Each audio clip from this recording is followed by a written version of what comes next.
je vais essayer de tenter de répondre à la question pourquoi les phosphatases alcalines sont augmentées dans l'obstruction biliaire.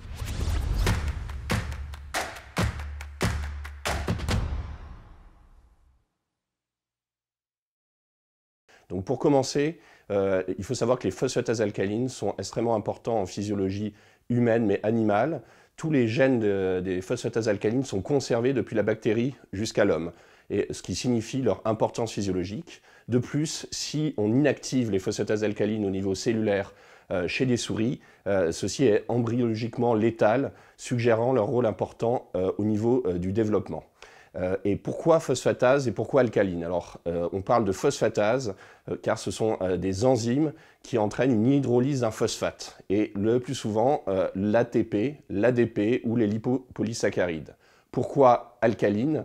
C'est parce que cette enzyme est à son niveau d'action maximal dans un milieu alcalin, et ce qui tombe bien parce que la bile est un milieu hautement alcalin.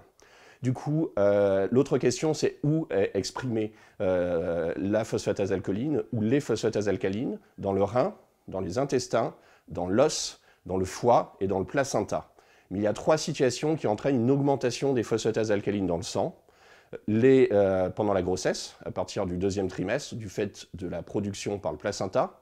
Deuxièmement, dans le foie, lorsqu'il y a une cholestase. Troisièmement, lorsqu'il y a une résorption ou une formation osseuse, en particulier ostéoblastique, à l'adolescence ou à l'enfance, après les taux diminuent à l'âge adulte, ou dans les maladies type maladie de Paget.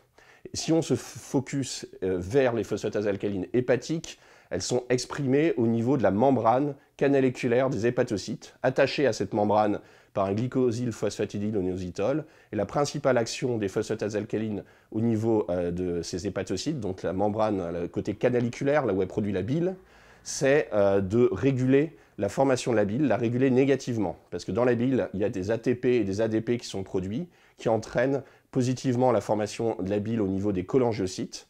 Et les phosphatases alcalines, en enlevant les groupements phosphates de ces ATP et de ces ADP, diminuent leur action et diminuent la formation de la bile.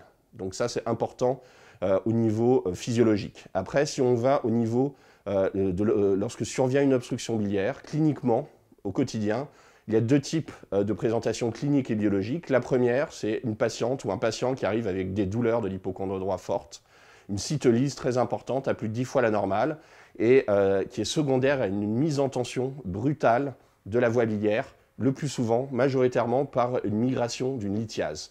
Et donc ça entraîne 500, 800, 900 de transaminases qui diminuent ensuite très rapidement. Et la deuxième présentation, du fait d'une obstruction biliaire plus lente, c'est l'apparition d'une cholestase, des gamma-GT et des phosphatases alcalines qui augmentent, parfois d'un ictère, parfois d'un prurite. Et du coup, ça, c'est dû à une obstruction qui est plus lente. Mais parfois, l'un peut ensuite arriver à la suite de l'autre. On peut avoir une douleur de l'hypocondre droit orbital, une cytolyse liée à un calcul qui bloque brutalement la voie biliaire. Puis ensuite, une obstruction qui survient suite à la persistance de ce calcul, et une cholestase et un ictère qui arrivent.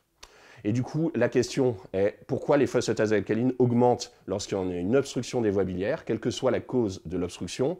Alors, il y a plusieurs théories. On pourrait imaginer que les phosphatases alcalines, c'est au niveau de la membrane des hépatocytes. Du coup, quand on a une lésion des hépatocytes, ça pourrait libérer les phosphatases alcalines dans le sang. Mais ceci n'est pas confirmé pour une raison simple. Si on prend une hépatite aiguë cytolytique, 2000-3000 de transaminase liée à une hépatite A, du paracétamol, auto-immune, on a 2000-3000 de transaminase, parfois un ictère, mais dans la majorité des cas, la phosphatase alcaline est normale. Du coup, ce n'est pas une libération des hépatocytes. Deuxième chose, on pourrait se dire, c'est comme la bilirubine. La bilirubine est sécrétée dans les voies biliaires, et quand il y a une obstruction, ça empêche de sécréter la bilirubine, du coup, elle s'accumule dans le sang, ça fait un ictère. On pourrait se dire la même chose des phosphatases alcalines. Néanmoins, à la fois des expériences chez l'homme et chez le rat ont montré qu'il n'y avait pas d'anomalie de sécrétion biliaire des phosphatases alcalines lorsque survient une obstruction biliaire. Du coup, la question, c'est pourquoi les phosphatases alcalines sont augmentées. Ce n'est pas lié à une nécrose des hépatocytes, ce n'est pas lié à un trouble de la sécrétion des phosphatases alcalines dans la bile, et c'est des modèles de rats auxquels on a ligaturé le cholédoque pour entraîner une obstruction biliaire et un ictère qui ont montré la solution. Il existe en fait une augmentation de la traduction de l'ARN messager des phosphatases alcalines en protéines après ligature du cholédoque. C'est ça la cause initiale. Ça a été montré en utilisant des inhibiteurs des traductions protéiques. Quand on inhibe la traduction des protéines, il n'y a pas d'augmentation des phosphatases alcalines après ligature des cholédoques, montrant que cette augmentation des phosphatases alcalines était due à une augmentation de la traduction de l'ARN messager vers les protéines. Et la cause de cette augmentation de traduction, c'est l'accumulation d'acide biliaire dans les hépatocytes liés à l'obstruction biliaire. Et il a été montré en infusant des acides biliaires dans des rats avec une ligature du cholédoque que quand on infuse des acides biliaires, ça augmente de manière massive l'expression des phosphatases alcalines, suggérant que les acides biliaires ont un effet direct sur l'augmentation du taux protéique de phosphatases alcalines chez ces malades.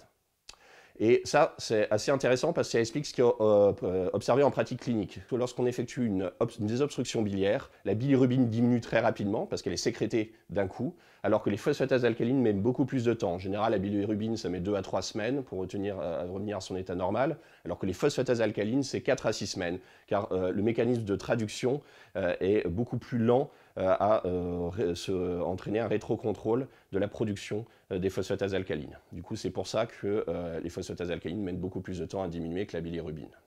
Si on va un peu plus loin que l'obstruction biliaire, ce que ça nous dit, c'est le même mécanisme qui est observé chez les patients atteints de cholestase.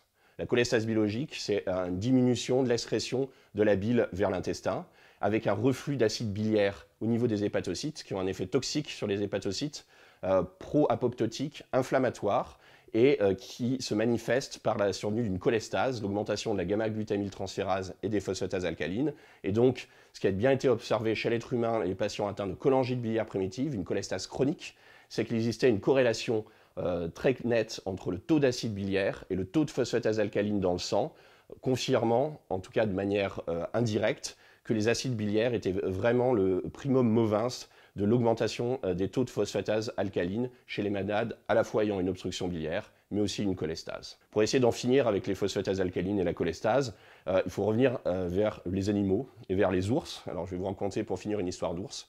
C'est qu'en fait, ce qui a été remarqué par les vétérinaires, c'est que la vésicule biliaire d'ours ne contenait jamais de lithiase biliaire, de calcul.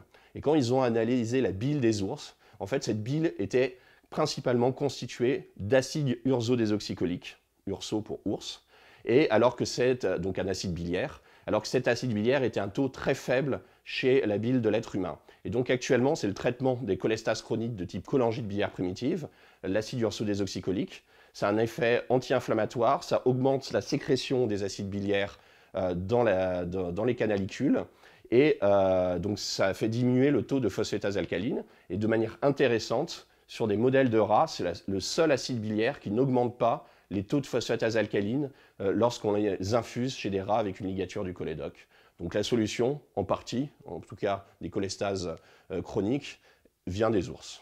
Et donc pour finir, et pour un peu essayer de récapituler la phosphatase alcaline, l'obstruction biliaire et la cholestase, donc les phosphatases alcalines, c'est des enzymes qui marchent principalement en milieu alcalin, au niveau de la bile. Ces produits, en tout cas sécrétés dans le sang quand on a une atteinte osseuse, une atteinte hépatique chez la femme enceinte. C'est augmenté dans les obstructions biliaires. Ce n'est pas un problème de nécrose hépatocytaire, d'anomalie de sécrétion. C'est une traduction augmentée de l'ARN messager vers la protéine, qui est liée à l'accumulation d'acide biliaire et qui explique ce qui est observé en pratique clinique, à la fois sur la survenue de la cholestase lors des obstructions biliaires, mais aussi dans les cholestases chroniques des patients atteints, par exemple, de cholangite biliaire primitive ou de cholangite sclérosante primitive.